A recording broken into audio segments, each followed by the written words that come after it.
AI for writing. We're going to look at AI for design, AI for coders, coding with AI APIs to create your own applications a little bit. I think we can actually cover that. And coding with open source artificial intelligence models. So we've got quite a bit to cover, and let's get to it. So first, we're going to talk about AI for writing. And I know that ChatGPT is everywhere.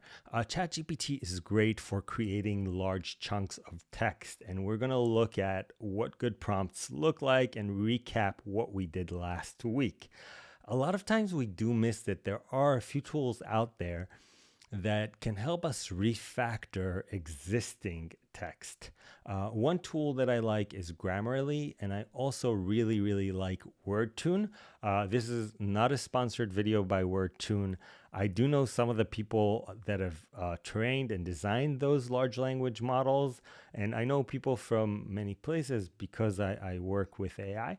So I've met some of these people in conferences, but WordTune at one point had the largest large language model out there, and a little bit different than ChatGPT, where it takes your text and helps you refactor it one chunk at a time. So let's take a look at what that looks like. I wrote 2 sentences with WordTune, and WordTune goes sentence by sentence and gives me alternate wordings.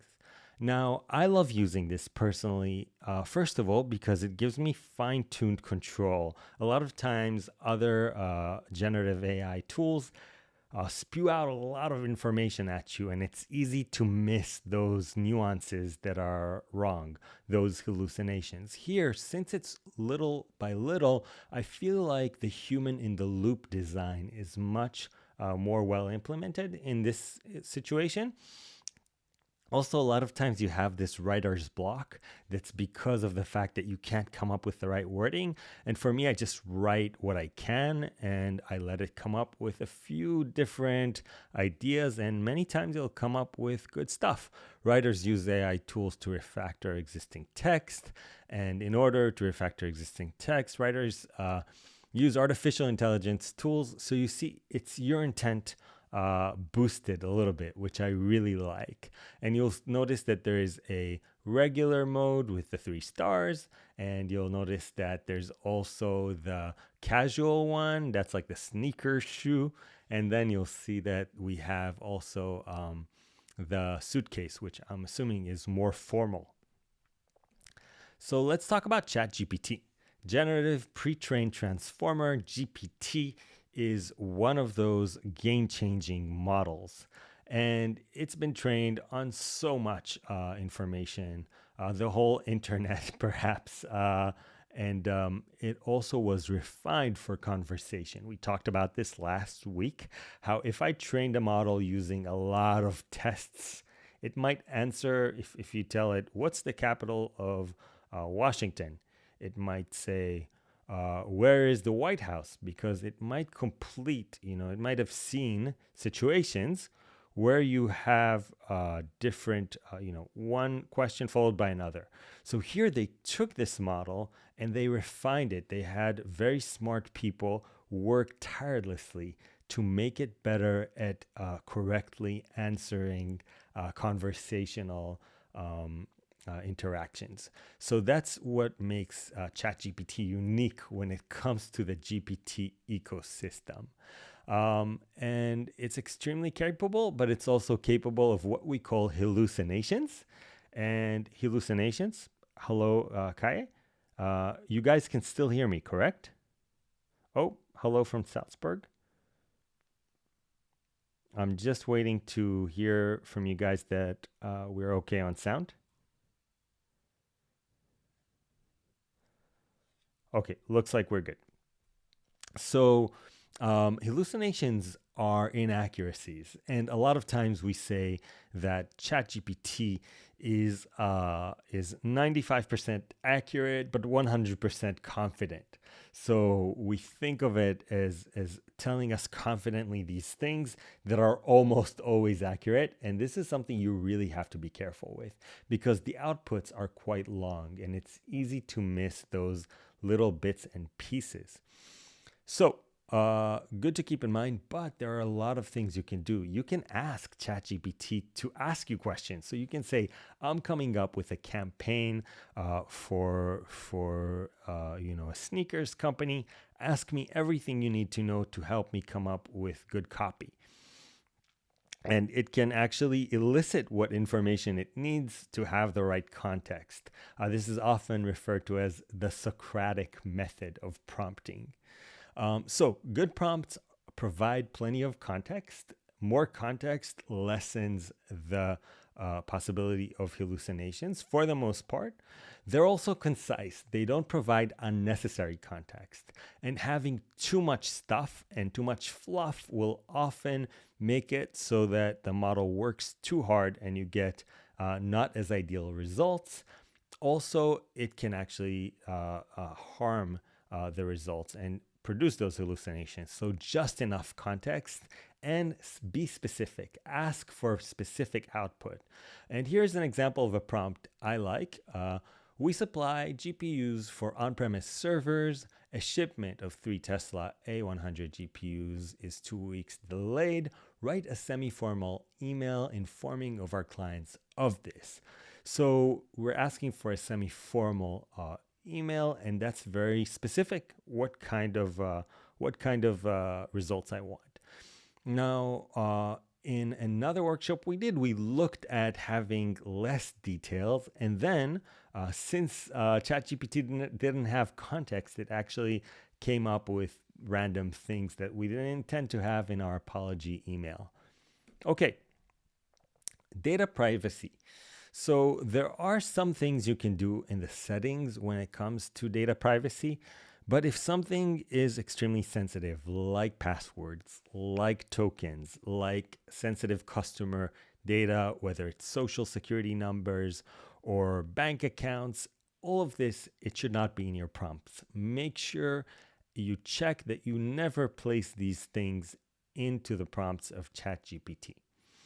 With that said, you can go into the settings and beta menu, and you can opt out of 2 things: the data being used for training and also the history. So on one hand, you gain a little bit of privacy, but on the other hand, you do lose your chat history. So let's keep that in mind, because you're not going to be able to check out those previous chats. So when I know that I want a little bit more privacy, I almost think of it like private browsing, where it's a little bit more private, but not 100%. You can go ahead and turn that on, but make sure that you copy and paste everything you want out of that conversation, or you figure out a way of saving it. Okay. Great. Next. So let's talk about AI for design. Generating images is a great way to use AI for design, extending existing images and creating variations of designs.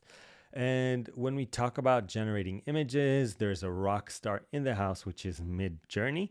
Midjourney has a chat-like interface, but a lot of the things that you type into that chat are a little bit like commands that programmers type into the terminal.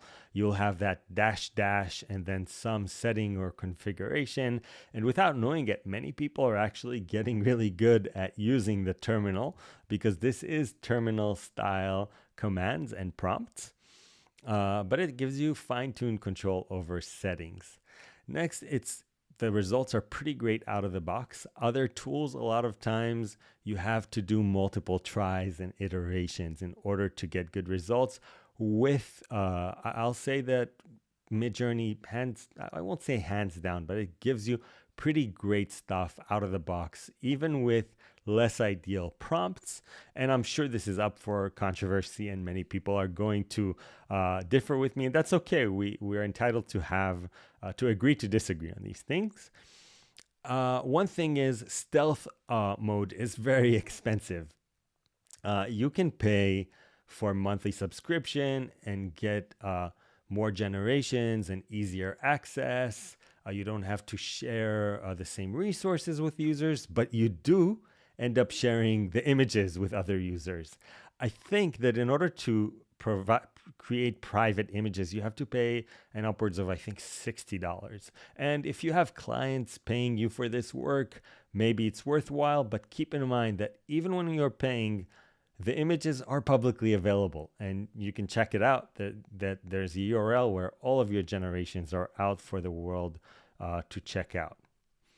There's also the issue of copyright, which I'm not going to speak to too much because right now it's really being figured out who owns these images. Somebody was refused the copyright for an AI generated image, and I think it's going to go to courts now, and we'll know a little bit more. Oh, hello, Nicosia from Cyprus. Wow, we're very close to one another. Midjourney is a paid service. Is there any other in the same? Okay, so great that you asked. Midjourney does have a free tier, extremely limited though. But Dolly does give you a little bit more for free. So Dolly takes a few more iterations usually. A lot of times it will take a little bit more work to get good results, but there are some great results out there, as you'll see soon. It's now baked into GPT-4 or ChatGPT Plus for paying users, so you get to enjoy the latest and greatest version of Dolly. Hello from Argentina. Hola, nice to see you. And it also is great at extending images. You can easily extend existing images and add more to them. So if you want to know who's standing next to the Mona Lisa, Dolly can help you either imagine that or figure it out. And it works best with precise prompts, and I'll show you what I mean in a minute. So here we are, and we have the Dolly, and this is if you have ChatGPT Plus, you can activate this. That's the paid ChatGPT. If you don't, you can go directly to Dolly 2. The older version of Dolly, I believe, is still free to a limited extent. And then with Dolly, you can activate the beta, as you see at the bottom here. Dolly 3 beta, and once that's active, you can say things, and look at how specific I am right off the bat. Create a photo of ChatGPT as a Lego robot. Emulate a photo taken by a Leica camera with an f1.2 lens. Great. Hello, Portland. Nice to see you, Jana. So you see, I got specific enough to even explain what kind of lens I used, and it pays off in the long run. Hello, Dana. Nice to see you. So let's check it out. And you see, if you're familiar with fast lenses, you'll notice that nice blur in the background. It's a result of specifying what lens aperture. Who would have thought? Now, I took it one bit further, and I even went as far as to ask it to, I used the same prompt and I said, use the rule of thirds for composition. And amazingly, it created these leading lines, and it did really, really well. It created something very nice here. So if you know about photography, if you know about graphic design, none of that goes to waste when you're crafting these prompts. Bake, that detail into these prompts, and it will pay off. And if not, you can go ahead and use this camera as an awesome camera. This lens is an awesome lens. Go ahead and steal or refactor my prompt. They say, good artists copy, great artists steal, or something like that. Stable diffusion, we're just going to kind of talk about it. It's a model that's open source. There is a paid version where people will take care of hosting it for you, and you can try it out to see if it fits your workflow better. It's extremely powerful, and it's great to have these models that are open source in this ecosystem. We wouldn't want to go back to a time when few companies have all the power because they're the only ones with good AI models. Next, there's Adobe Generative Fill. And the one great thing about it is that it's great for Adobe product users. If you're using the Adobe Creative Cloud Suite, go ahead and check out this new feature. It's a beta feature. Hopefully it's available to anyone who wants to use it now. I haven't checked recently. And it's relatively accessible, and it works with that Adobe ecosystem. So you don't have to leave Photoshop and then come back to it. Next, there is AI for coders, and we'll look at one more thing for images soon. If you're a coder, it's a great time to be alive. Just make sure you review all the code that is created by generative AI so that we don't read about bad code quality for people using these really powerful engines and tools. So Copilot X is an ecosystem of AI-powered tools for developers. And we have things like code completion, and it's not your average IntelliJ code completion. We have things like context-aware chat interfaces. So it's almost like ChatGPT that knows what's going on in your code. And let's take a look. Here I have a file called taxcalculator.py. And just by virtue of having that file name, I wrote down calculate, and you'll see that it already came up with a function that may be what I'm looking for. If it's not, I can always add a little bit of documentation. I can always kind of add a comment that's descriptive, and off I go. So never has it been more important to be very, very descriptive and to name our functions and our variables in ways that are very, very explicit and can help us leverage these tools. We don't want to be lazy because for the first time, working hard at being descriptive pays off. That's the way to be lazy, perhaps. Next, there is this chat interface I told you about. So right next to my file, I opened this chat interface and I told it, create documentation for the calculate tax function. And so it did. And it even tells me that, can you provide examples of how to use calculate tax? You can click that and it will go ahead and generate more examples for your documentation. It's great. As my friend says, it's a great time to be alive. You can have your code base documented and have time for coffee break too. Great. Next, there are these APIs, and these APIs are, when I'm talking about these APIs, these or AI APIs, I'm talking about APIs that major companies are making accessible so that you can build on the shoulders of giants like OpenAI. So let's take a look at how easy. Oh, hello from Nigeria. Good to see you, Kabir. And Jana, good to see you too. So Jana also tells us that generative fill is available in Photoshop. They also have released Firefly, which is AI graphics. Wonderful. Thank you so much, Jana. It's great to have you guys here so that I'm learning these things and I'm always fresh and up to date. Great.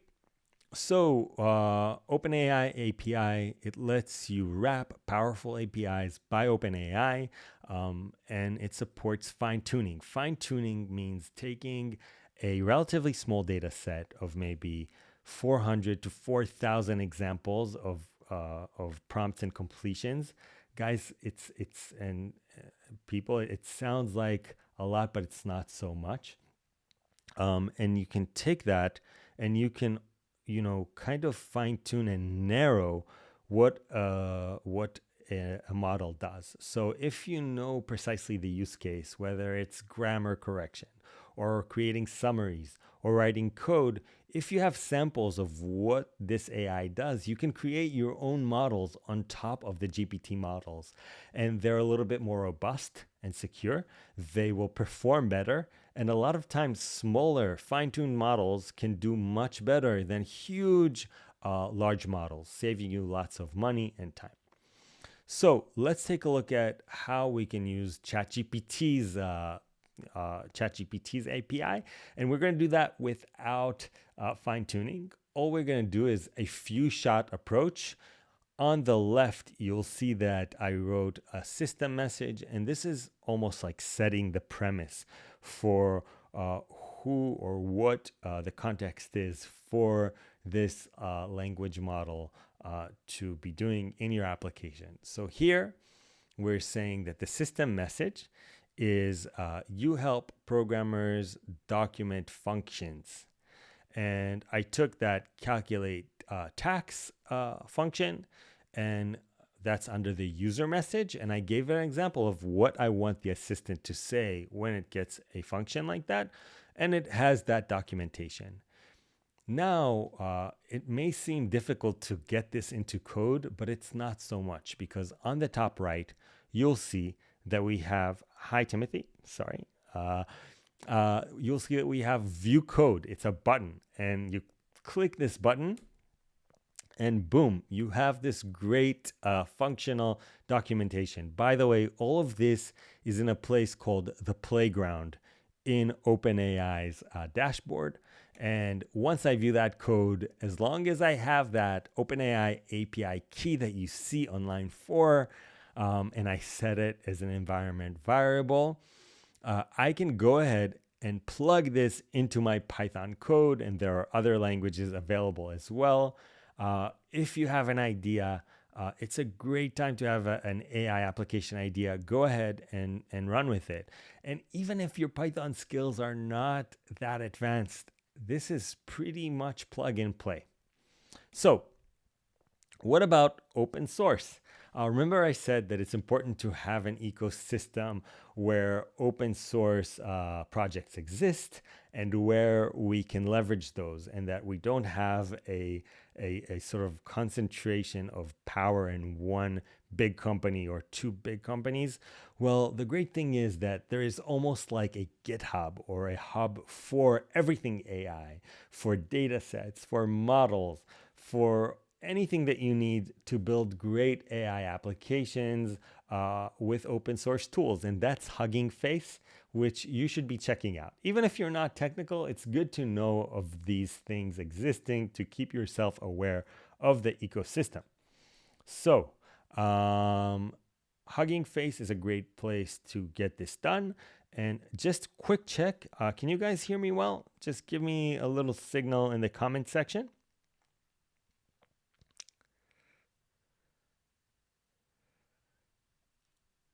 I just want to make sure we're here on the same page. You can say loud and clear if you want to.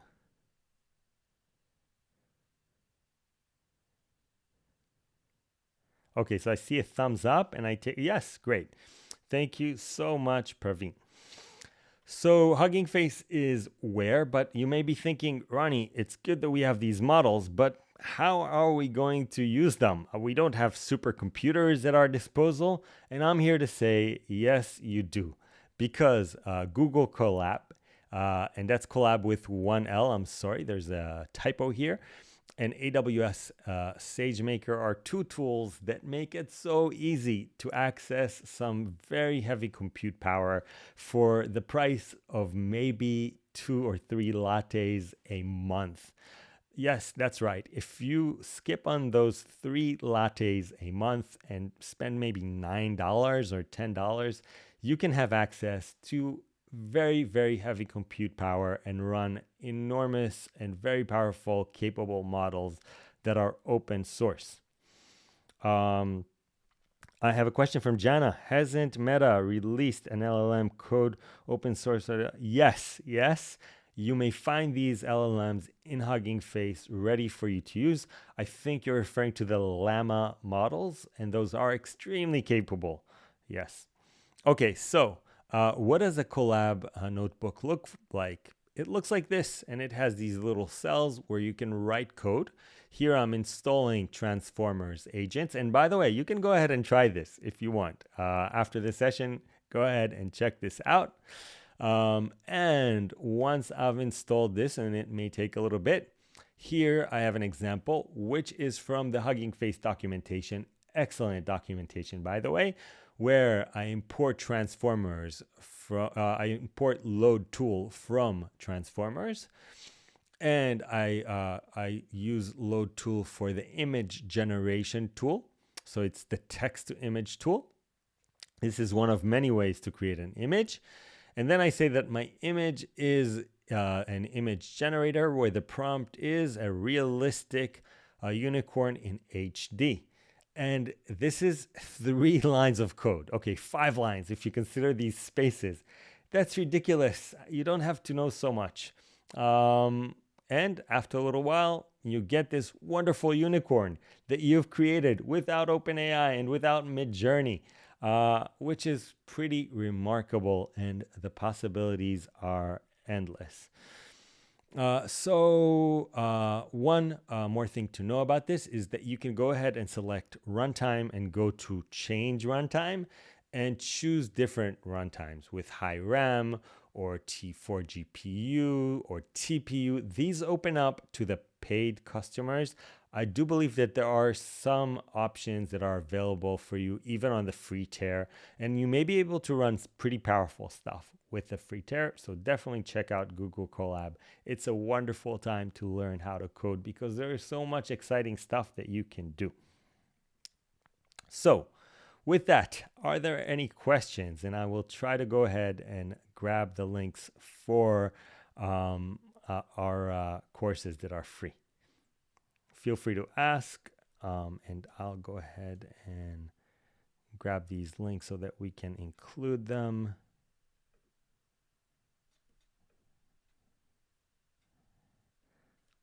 One second. Thank you so much for your patience.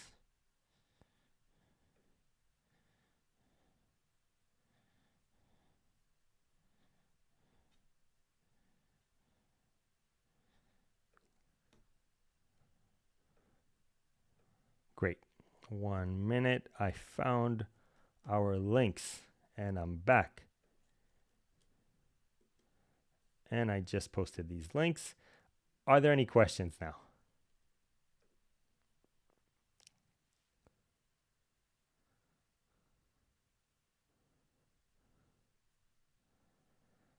I see a few likes.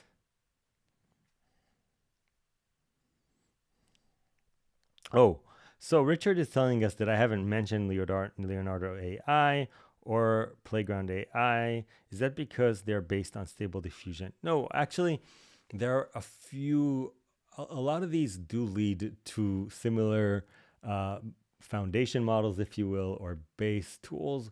There's just a ton to cover. Leonardo AI, I hear wonderful things about. I feel that my toolbox of these things is saturated, so I haven't gotten around to it, but I'll gladly check it out. And if you recommend it, I think it's a great place to check out maybe an abstraction of Stable Diffusion, even though I'm not 100% that it is Stable Diffusion. I wouldn't be surprised if it is.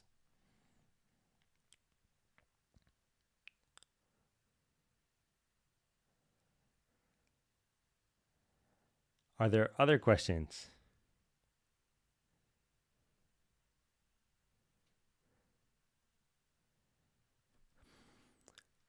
Okay, great. So I think that kind of sums it up. And I'd like to really thank you guys for hopping on. These sessions have been really wonderful for me in these times that are less than ideal. So thank you so much. I appreciate your time. I really, really appreciate you guys hopping on. And let's hope for better days to come. Next week, I won't be casting, but the following week I should be. And hopefully we can get some guests on as soon as things calm down here a little bit. Until next time, thank you so much.